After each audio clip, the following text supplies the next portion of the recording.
Welcome to Process to Profitability, hosted by me, Samantha Main. Process to Profitability centers on strategic processes that reduce costs while increasing conversions, productivity, and efficiency for creative CEO women who are growing sustainable, successful service-based businesses. We'll discuss strategies that produce sustainable profits and how to apply these processes to your small business through solo episodes and some amazing guests this season.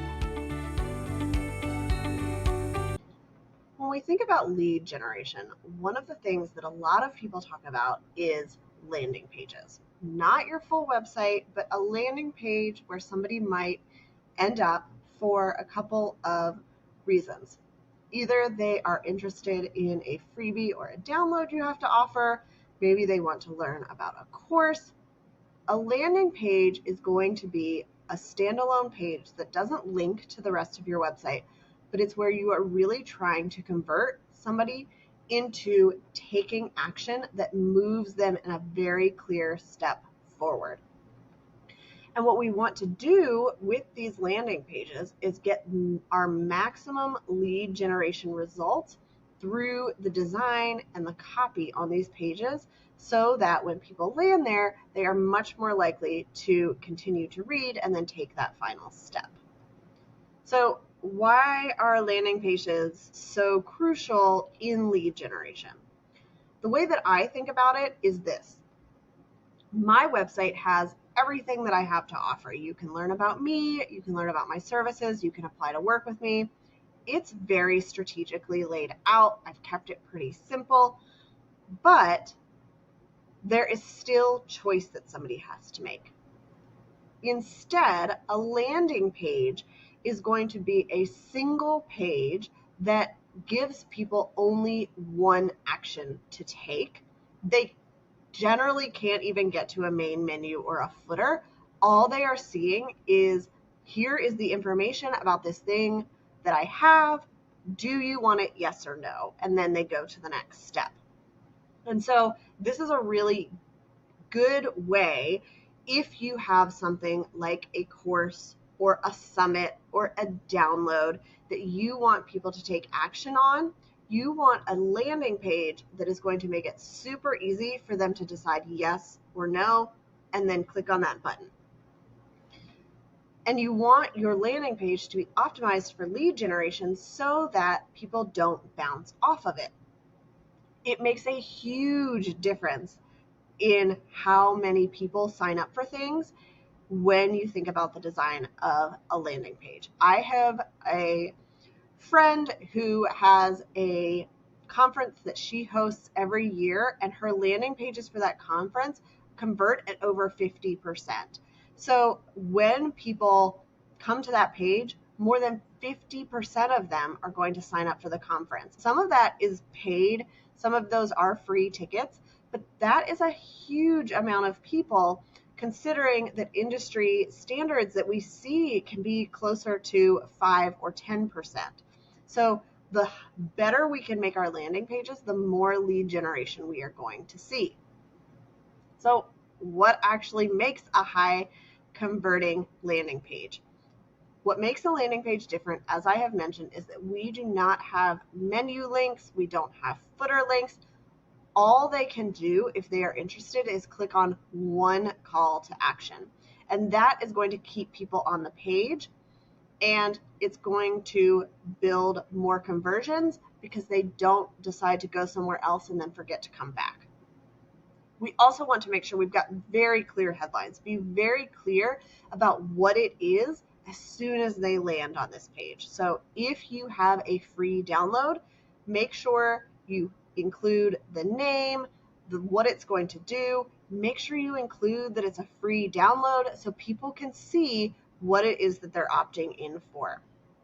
You also want to have compelling visuals, so high quality images. If this is something like a download, give a preview of what that looks like. If it's a summit, use headshots of the people who are speaking and give people a feeling of what that's actually going to be like. And then we want to think about the copy. We obviously want it to be persuasive. We want to include the details that they need to know. We want to use language that resonates with the people we want to convert, and then give them a focused call to action. That might be download this now, it might be sign up for this summit, but whatever it is, we want that one call to action that's going to be repeated on the page to be very focused and clear as far as what are they signing up for.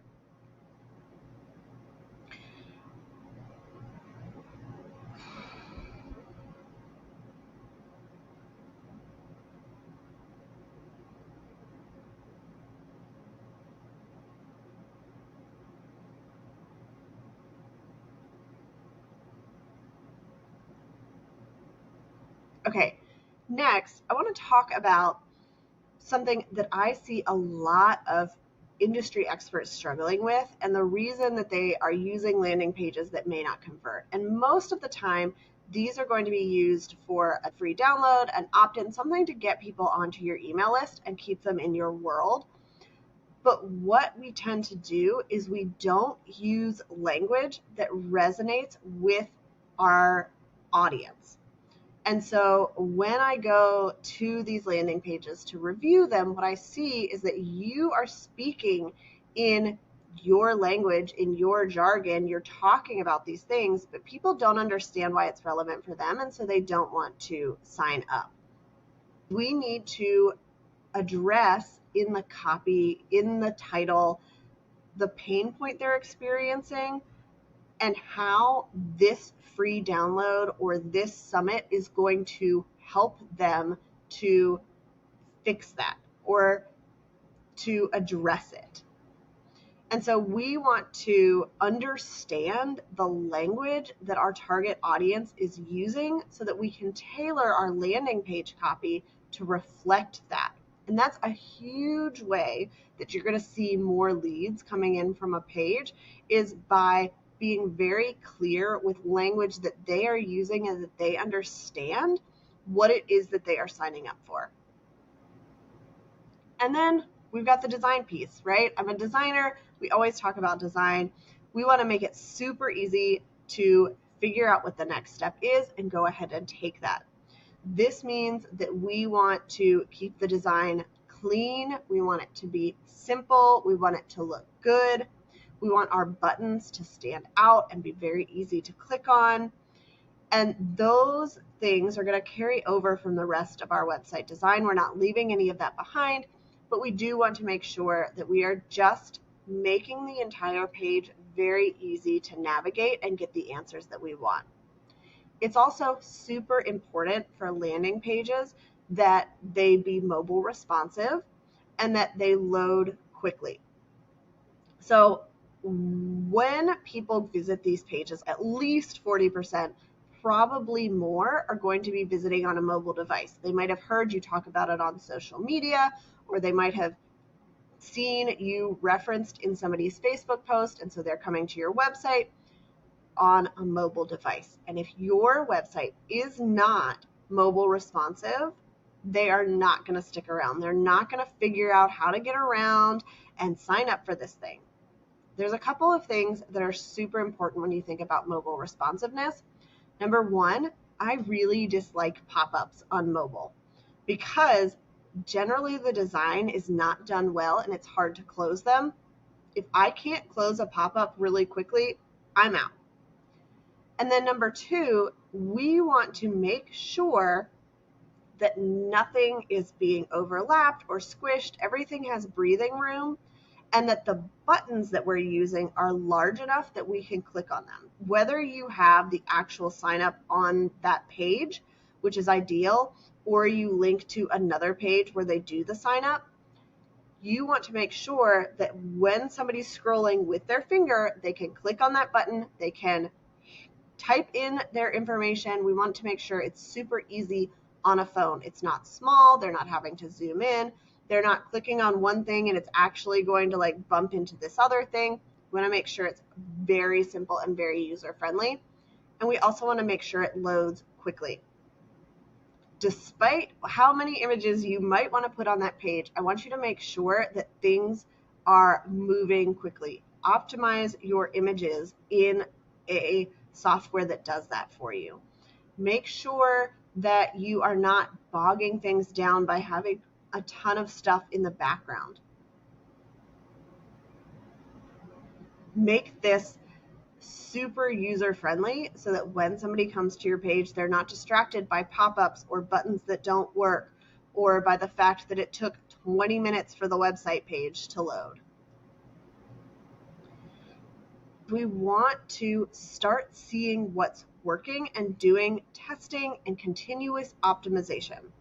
One way that a lot of people do this is through A/B testing. They test different pieces and parts, and depending on what people see, they're going to get a result.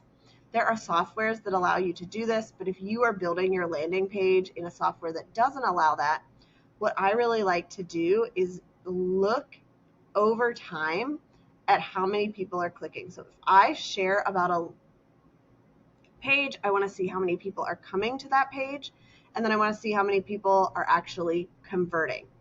And those percentages are going to change based on the language that you use, based on the design. And so you're always going to be optimizing and testing.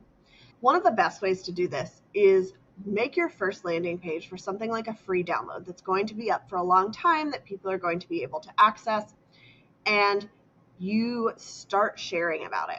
And then track every month how many people come to that page. From there, how many people actually sign up for that free download.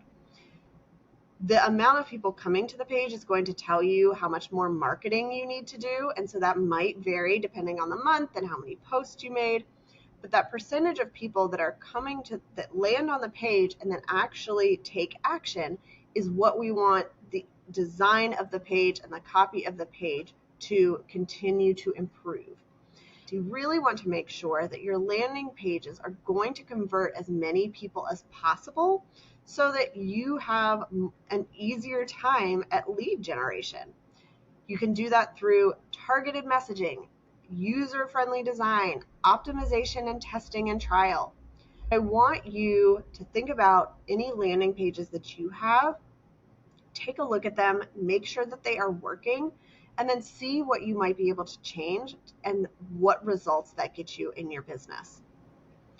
As part of my website design VIP experience, I am often advising my clients on what they need to do in order to get more conversions from their website and to create more lead generation. Make sure that as you are thinking about this, you are tying it in with your overall website design. You want everything to feel consistent and on brand, and you want it to have a really strong design and user experience that is going to pull people in, speak to the right people, and make it a really easy and fast yes.